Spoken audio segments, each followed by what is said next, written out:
memberitahukan kepada seluruh pelanggan PDAM yang memakai air PDAM, saya memberitahukan bahwa dalam 2 hari ini kita memang ada gangguan di fungsi air baku kita, karena air baku kita ini dengan tiba-tiba kemarin jam 3 siang naik dan sangat penuh luar biasa, dan hasil dari anggota saya yang ada di posisi pipa udang, termasuk pipa Bapak, termasuk pipa Monggo, bahwa air PDAM, air baku kita tidak bisa diolah, dan terpaksa kami hentikan untuk sementara terkait air kita sangat luar biasa terus. Saya sekarang ini lagi di kantor cabang di Kaca juga dan langsung ke lapangan terkait dengan air tersebut kita, karena sementara ini terpaksa saya hentikan seluruh IPP. Mungkin insya Allah sore ini kemungkinan air kita ini sangat luar biasa dulu tidak bisa diolah, terpaksa kami hentikan. Dan saya minta maaf juga sama khususnya pelanggan PDAM terkait dengan suplai air kita terhenti. Maka dengan itu kami minta maaf sebesar-besarnya karena air PDAM dihentikan untuk sementara. Dan sekian dan terima kasih. Assalamualaikum warahmatullahi wabarakatuh.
Air baku Kurung Merbo sangat keruh, tidak bisa diolah.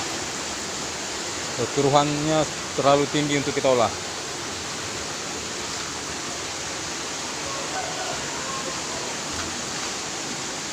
Air hasil olahannya kita buang. sekaligus membersihkan filter WTP.